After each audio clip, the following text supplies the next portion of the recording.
Let's have fun. Let's get started. Let's go with my old friend Dick Cheney. I'm not playing. I'm taking it right off the top. He's on Fox News Sunday. At least he's talking with Chris Wallace.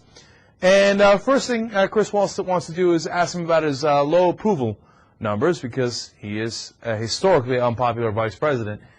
My guess going into this answer is that he's not going to give a rat's ass. Let's find out. According to the latest Fox News Opinion Dynamics poll, and I know how much you like polls, you now have the lowest approval rating of the last 8 years. 29% have a favorable opinion, 61% unfavorable. I know that you say that politicians shouldn't chase polls, but when people see all that you did as vice president and in a kind of final report card over your 8 years say they still disapprove, does that bother you? No. And we didn't set out to achieve the highest level of polls that we could during the course of this administration. We set out to do what we thought was necessary and essential for the country. That clearly was the guiding principle with respect to the aftermath of 9/11. I feel very good about a lot of the things we've done in this administration. I think that they will be viewed in favorable light when it's time to write the history of this era.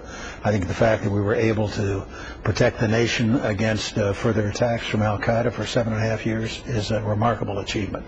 To do that, we had to adopt some unpopular policies that have been widely criticized by our critics.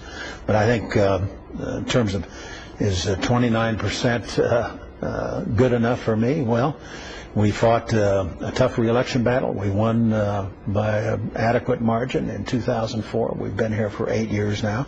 Eventually, you wear out your welcome in this business. But I'm very comfortable with where we are and what we achieved substantively. And frankly, I would not want to be one of those guys who spends all his time reading the polls. I think people like that shouldn't serve in these jobs. Well, I find that interesting in a couple of ways. First, I like what he says. Well, sometimes you just wear out your welcome. Well, mission accomplished. You most certainly have, Mr. Vice President, so you're free to go.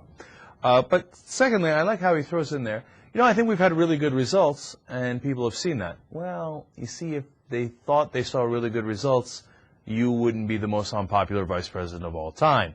Apparently, they think the American people in a democracy believe that you've given them terrible results. What is frightening about Cheney is certainty, his absolute rock certainty in his own beliefs. Now, look, I know I'm fairly certain in some of my beliefs, as you know from watching or listening to the show if you do it on a regular basis. But you also know that I'm the most open-minded man in America. You give me a good argument, and many listeners and viewers and people in the studio and guests have, and I have amended my beliefs on that. And whatever it might be, because I believe in facts, and I believe in living in the reality-based world. Whereas Dick Cheney thinks, no, everybody else in the country has it wrong. I've got it right. And democracy, so what?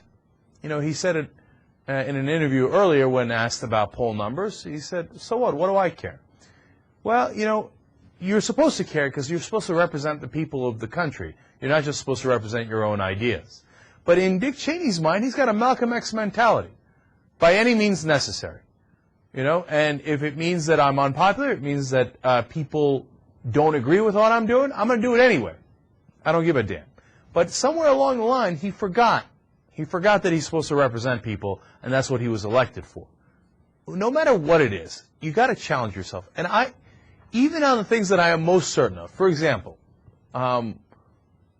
okay, I'll do silly first and I'll do serious second. Silly, 2 + 2 = 4. I'm pretty damn certain that 2 + 2 does equal 4. Otherwise, everything's kind of upside down. But even on that, I challenge myself from time to time, and I think, does it really? It does in this sphere, in this part of the universe, but does it in other parts of the universe?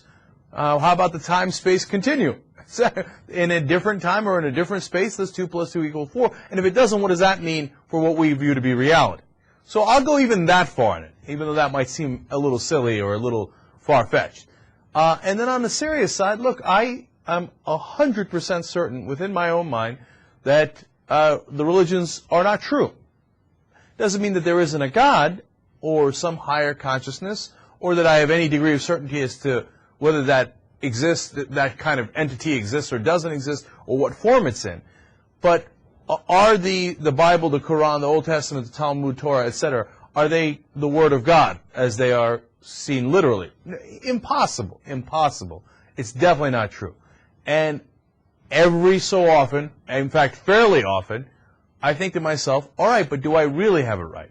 And I go back and read parts of the Bible and read parts of the Quran, and I go through that exercise all the time. Because things change, sometimes your mind changes, and sometimes you have things wrong no matter how certain you think you are.